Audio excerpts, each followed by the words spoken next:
नमस्कार, स्वागत है आप सभी का। आप देख रहे हैं एनएमएफ न्यूज। आपके साथ मैं हूं नम्रता चौधरी, मेरे साथ है मेरे सहयोगी सौरभ। आज बात करने जा रही हैं रूस के राष्ट्रपति व्लादिमीर पुतिन की। बात करने जा रही हैं देश के प्रधानमंत्री नरेंद्र मोदी के दोस्त पुतिन की, जो मरते मरते बचे हैं, जिनके प्लेन पर हमला करने की कोशिश की गई 46 ड्रोन से।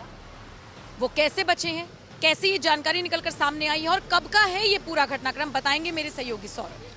देखिए नम्रता, आपको बता दें, रूस और यूक्रेन के बीच जो बीते 3 सालों से लगातार ये जो लड़ाई चल रही है, उसमें अमेरिका समेत कई ऐसे देश हैं जो इस वॉर को रुकवाने के लिए, युद्ध विराम कराने के लिए प्रयास कर रहे हैं। लेकिन दोनों देशों के बीच सब कुछ सामान्य होता फिलहाल दिखाई नहीं दे रहा है।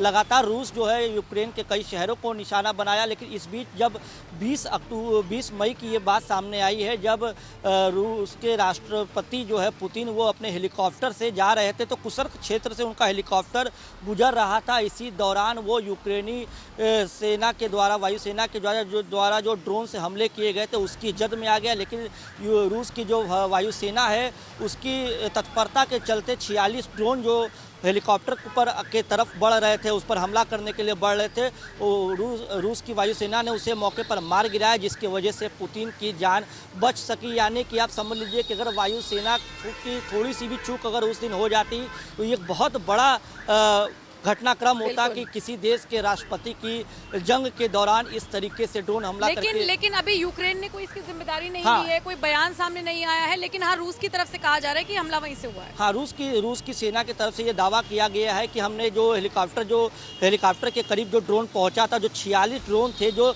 वो यूक्रेन के थे, लेकिन यूक्रेन ने इस पर अभी तक कोई भी बयान नहीं दिया है, न इन आरोपों को खारिज किया। यानी कि अगर आरोप को खारिज नहीं किया तो ये कह सकते हैं कि वो कदम जो था वो यूक्रेन का ही था। और यही शायद नतीजा है नम्रता की ये घटना जो है ये 20 मई को होती है, और बीते 3 सालों से चल रहे युद्ध के दौरान सबसे बड़ी एयर स्ट्राइक जो है बीते दिन जो है वो रूस की तरफ से यूक्रेन पर की गई है। इस दरमियान 367 ड्रोन और मिसाइल के जरिए यूक्रेन की राजधानी कीव समेत 30 शहरों पर पूरी तरीके से मिसाइलों की बरसात की गई है। इसमें 12 से ज़्यादा लोग मारे जाने की खबर है, जबकि कई घायल बताए जा रहे हैं। यानी कि आप ये कह सकती हैं, अगर पुतिन को निशाना बनाने की यूक्रेन ने कोशिश की तो यूक्रेन ने उसका एयर स्ट्राइक करके बड़ा जवाब दिया है, और यूक्रेन में के तो राजधानी कीव समेत 30 शहरों पर पूरी तरीके से तबाही मचा दी है। और इसी को लेकर के अमेरिकी राष्ट्रपति डोनाल्ड ट्रंप ने पुतिन पर तंज कसा है, और उन्होंने बड़ी नाराजगी जताई और सख्त लहजे में ये कहा है कि पुतिन पूरी तरीके से क्रेजी हो गए हैं, यानी पागल हो गए हैं। तो आप ये समझ लीजिए कि ये पूरी स्थिति क्या है।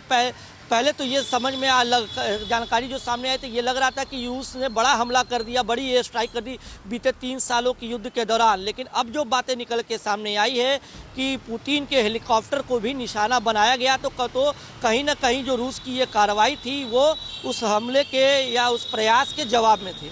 बिल्कुल। और देखिए, आपने जिक्र किया कि ट्रंप ने कहा कि पुतिन क्रेजी हो गए हैं, यानी पागल हो गए हैं। आपको यहाँ पर यह भी समझना पड़ेगा कि क्रेडिट जीवी डोनाल्ड ट्रंप क्रेडिट लेने की होड़ में आगे बढ़ रहे हैं। पहले वो कहते हैं कि भारत पाकिस्तान के बीच की मध्यस्थता उन्होंने कराई है, बाकायदा उनका एक ट्वीट सामने आता है। भारत की तरफ से बार बार जवाब दिया जा रहा है, हमारे चाहे विदेश मंत्री हों, विदेश सचिव हों। खुद देश के प्रधानमंत्री नरेंद्र मोदी ने अपने भाषण में, जो उन्होंने देश के नाम जो संबोधन दिया था, उसमें कह दिया कि भाई वो लोग गिड़गिड़ाए हैं, वहाँ के डीजीएमओ ने यहाँ के डीजीएमओ को फ़ोन किया, हम शांतिप्रिय देश हैं, हम उस तरफ आगे बढ़ गए, लेकिन हमने अपनी बात साफ रख दी है कि आतंकवाद पर कोई समझौता नहीं होगा। यानी भारत की तरफ से कह दिया गया कि कोई बीच में नहीं आया है। ये पूरी तरीके से दोनों देशों का आपसी फैसला था। अब यहाँ से बेइज्जत होने के बाद ट्रंप को लगा कि चलो यूक्रेन और रूस के बीच थोड़ी सी अपनी पैंठ बना ली जाए, तो उन्होंने क्या करा, ज़ेलेंस्की से वादा कर दिया, यूक्रेन से वादा कर दिया कि मैं 24 घंटे के अंदर अंदर ये युद्ध रुकवा दूंगा। पुतिन को फोन मिलाया, 2 घंटे तक बात हुई। पुतिन ने कह दिया कि हम सीज फायर करेंगे अपने हिसाब से, अगर हमारे समझौते पूरे होंगे तो। बहुत समझाया ट्रंप ने कि आप सीरियस भी हैं इस चीज को लेकर। पुतिन ने ज्यादा हवाबाजी ना करते हुए 2 टूक जवाब दे दिया।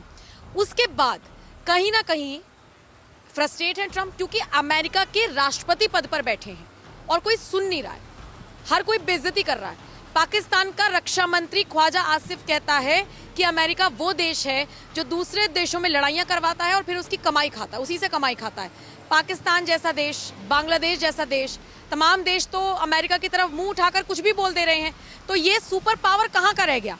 आने वाले वक्त में सुपर पावर रहेगा भी या नहीं रहेगा, इसको लेकर संशय के बादल मंडरा रहे हैं। और फिर व्हाइट हाउस की तरफ से बयान आता है कि ट्रंप निराश हैं, हताश हैं। तो ऐसे में ट्रंप और पुतिन के बीच का क्या मामला चल रहा है ये तो आप समझ गए। वो कहते हैं कि पुतिन मेरे दोस्त हैं, उनको मैं समझा लूंगा। नहीं समझ पाए। मोदी के साथ दोस्ती निभाने की कोशिश की, लेकिन क्रेडिट लेने की होड़ में वहां भी पिछड़ गए। लेकिन बड़ी खबर यही है कि पुतिन के ऊपर ड्रोन से हमला हुआ है सौरभ, और इसे हमें सिर्फ ट्रंप के संदर्भ में नहीं, इसे हमें यूक्रेन के संदर्भ में भी समझना होगा कि जब ट्रंप कह रहे हैं कि मैं मध्यस्थता कराऊंगा, तो यूक्रेन की तरफ से ये हमले कैसे हो गए, जैसे कि रूसी सेना कह रही है। देखिए, ये क्या है ना कि आपको याद होगा नम्रता, पहले भी जब ट्रंप बहुत समय से एक तरीके से उनको चौधरी बनने की आदत भी कह सकते हैं कि भाई हम मुखिया हैं, हम सबका समस्याओं के सबके बीच के मनमुटाव को दूर करेंगे। भाई दो देशों के बीच जब किसी चीज़ को लेकर के विवाद होता है तो वही दो देश आपस में बातचीत करके समझ सकते हैं, समस्याओं को निपटा सकते हैं। हाँ, ये जरूरी है कि दोनों देशों के प्रतिनिधि या दोनों देशों के प्रमुख जो है वो एक दूसरे के साथ बैठे, समस्याओं पर बात करें। लेकिन दूसरा कोई देश अगर हस्तक्षेप करता है तो समस्या का समाधान नहीं होता है। ट्रंप बहुत लंबे समय से इस कोशिश में थे। आपको याद होगा जेलेंस्की को व्हाइट हाउस में बुलाया था, जेलेंस्की ने वहां भी अपने हक की बात की थी। जेलेंस्की ने साफ तौर पे कहा था कि हमारे कई इलाकों में रूस का कब्जा है और हम अपनी ज़मीन को खोने नहीं देंगे। और वहीं रूस जो अगर की बात करें तो रूस भी उन कब्जों को छोड़ने को तैयार नहीं है। तो जिस तरीके की स्थिति बनी, और अब आपको बता दें कि अभी पहले दौर की जो दोनों देशों के बीच शांति वार्ता हुई थी, रूस और यूक्रेन के प्रतिनिधि मंडल जो है वो तुर्की की राजधानी इस्तांबुल में बैठे थे। दोनों देशों के बीच पहले दौर की शांति वार्ता हुई थी और उसमें युद्ध विराम पे सहमति तो नहीं बन पाई थी, लेकिन 1000 युद्ध बंदियों के बंदी रक्षकों की जो अदला बदली पर बात हुई थी। इसके अलावा कई ऐसे सैन्य क्षेत्र जो शायद रूस मांग रहा है और यूक्रेन नहीं दे रहा है। हाँ, तो वही कुछ जमीनों को लेकर के, कुछ इलाकों को लेकर के दोनों देशों के बीच सहमति नहीं बन पाई। और इस बातचीत के बाद जो है, बातचीत के 24 घंटे के बाद ही रूस की तरफ से पहले हमला किया जाता है यूक्रेन पे। उसके बाद अब जो जानकारी निकल के सामने आ रही है कि उस हमले के बाद यूक्रेन के ड्रोन के जरिए जो है पुतिन के हेलीकॉप्टर को निशाना बनाने की कोशिश की जाती है। और उसके बाद फिर एक बड़ी कार्रवाई होती है जो पूरे 3 साल के युद्ध के दौरान सबसे बड़ा हमला है। 367 मिसाइल एक साथ जो है वो यूक्रेन पर दागे गए। तो अभी जो स्थिति है वो ये कह सकते हैं नम्रता कि अभी इन दोनों देशों के बीच सब कुछ सामान्य नहीं है। यानी जंग के अगर राष्ट्रपति को निशाना बनाने की कोशिश की गई, राष्ट्रपति के हेलीकॉप्टर तक ड्रोन पहुंच रहे, वो भी 46 ड्रोन, तो नम्रता आप ये समझ लीजिए कि मामला कितना गंभीर है।